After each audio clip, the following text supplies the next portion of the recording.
Sir मेरा ख्याल है कौम को जगाने का वक्त आ गया है। इनको मत जगाओ, ये किसी जरूरी काम से सो रहे हैं। एनआरओ पर अदालती फैसले के बाद से हुक्मरानों का रद्द अमल बता रहा है कि वो अपनी करप्शन के तहफ़्फ़ुज़ के लिए अदलिया को निशाना बनाना चाहते हैं। कल के अफसोसनाक इक़दाम से 3 नवंबर 2007 की बू आ रही है। उस वक्त के आमिर ने अपनी हदों से तजावुज़ करके अदलिया पर हमला किया था और गुज़श्ता रोज़ भी ऐवान सदर ने हदों से तजावुज़ करते हुए अदलिया पर अपनी मनमानी मुसल्लत करने की कोशिश की। और मैं ये समझता हूँ कि आज जितना खतरा आज मुझे जरदारी साहब के हाथों से जमहूरियत को दरपेश होता हुआ नजर आ रहा है, इससे पहले मैंने कभी नहीं ऐसा सोचा था। आज वाकईतन जमहूरियत को खतरा है तो जरदारी साहब के इन कामों की वजह से है। एंड जरदारी साहब मेरी नज़र में आज जमहूरियत के सबसे बड़ा खतरा है। Today mister Zardari is the biggest threat to democracy. और ये मैं बात बिल्कुल ये जरदारी साहब समेत ये कह रहा हूँ कि वो कमाई वापस लेके आए। अगर उनको मैं जरदारी साहब के बारे में ये पहले कहा है, आज भी कहूँगा, वो स्विस जो बैंकों में जो पैसा है जिसके खिलाफ स्विस कोर्ट्स ने, वो पाकिस्तान के खून पसीने की कमाई है, वो पाकिस्तानी 17 करोड़ आवाम की कमाई है। जरदारी साहब को अकेले हक नहीं पहुंचता कि वो इतने $मिलियन अपनी जेब में डाल के पाकिस्तान के दौर के बाद कहें कि ठीक है ये मेरी मैं जानूं मेरा काम जाने। लेकिन साथ ही आपको मैं बता दूं कि एहतसाब ब्यूरो की नवाज शरीफ, शहबाज शरीफ, मियां मोहम्मद शरीफ मरहूम और दीगर अजीज वकारिब के खिलाफ अरबों रुपए मालियत की करप्शन के 3 रेफरेंस रीओपन करने और मुलजमान को अदालत तलब करने की 3 दरखास्तें खसूसी अदालत ने समाअत के लिए मंजूर करके बहस के लिए 22 फरवरी को नोटिस जारी कर दी हैं। खसूसी एहतसाब अदालत नंबर 1 में ये तीनों दरखास्तें special senior public prosecutor Abdul Basir Qureshi advocate ने दायर की थी, जिसमें मौक़िफ़ इख्तियार किया गया था कि तमाम मुल्ज़मान जलावतनी के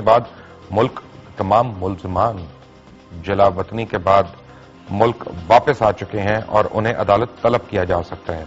इसलिए तीनों रेफरेंसेस की समाअत शुरू होने के लिए नवाज शरीफ, शहबाज शरीफ समेत तमाम मुल्ज़मान को केस रीओपन करके तलबी के समन जारी किए जाएं। ये तीनों रेफरेंस एहतसाब अदालत अटक किला में ज़ेर समाअत थे। मुल्ज़मान में Hudaibiya, paper mills, money laundering case में नवाज शरीफ, शहबाज शरीफ, हुसैन नवाज, हमजा शहबाज, हारून पाशा साहब तो कहते हैं कि मेरे ऊपर केस ही था, मुझे तो नैब ने बरी कर दिया। ये नैब ने कैसे केस रीओपन कर दिया?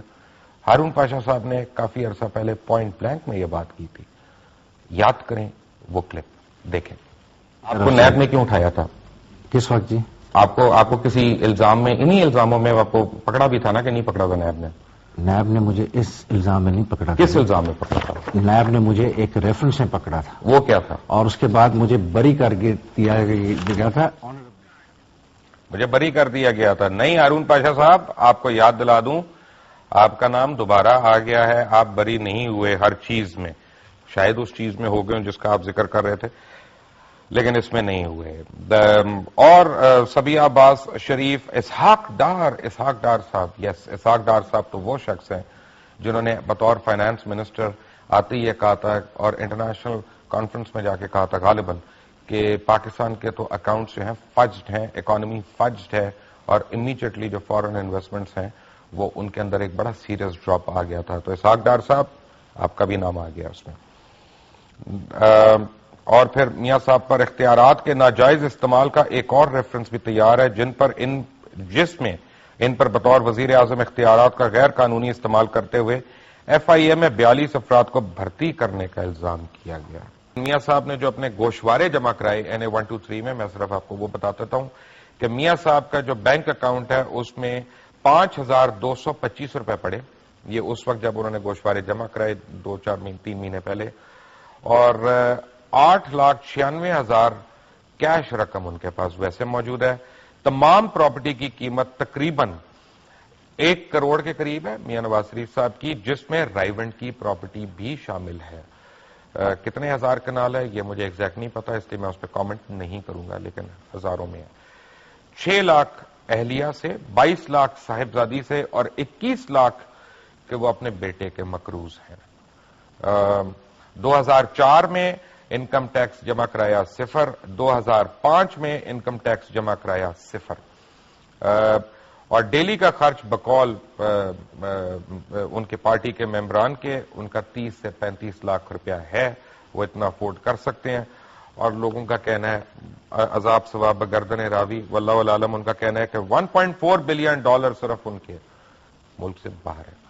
اور وہ کہتے ہیں کہ 1993 جب میاں صاحب کو ڈسمس کیا گیا تھا اور کیئر ٹیکر گورنمنٹ آئی تھی اس وقت وہاں پہ، تو انٹیریئر منسٹر نے ان کو ایکیوز کیا تھا کہ ایس آر اوز ایشو کر کے انہوں نے امپورٹ ڈیوٹی اسکریپ پہ ختم کر کے یا کم کر کے بہت فائدہ اٹھایا تھا۔ وہ کیا ہوا تھا میں آپ کو بتا دیتا ہوں۔ ایس آر او نمبر تھا 91-92 ایس آر او 584/91، یہ ایشو ہوا تھا، اور اس میں کسٹم ڈیوٹی جو تھی وہ ریڈیوس ہوئی تھی آن شریڈڈ اینڈ بنڈلڈ اسکریپ 1500 سے 1000 روپیہ پر ٹن کے حساب سے، اور اس میں کہا یہ جاتا ہے کہ 1024 کروڑ جو تھے وہ اتفاق فاؤنڈری نے بنائے، جبکہ شپ بریکنگ انڈسٹری جو تھی وہ مزید پانی کے اندر ڈوب گئی۔ اور کچھ لوگوں کا، ناقدین کا یہ بھی کہنا ہے کہ جب وہ وزیر اعظم تھے تو ایس آر اوز ایشو کرنے کی اور وڈرا کرنے کی سپیڈ یا پھرتیاں دیکھنے والی ہوتی تھیں۔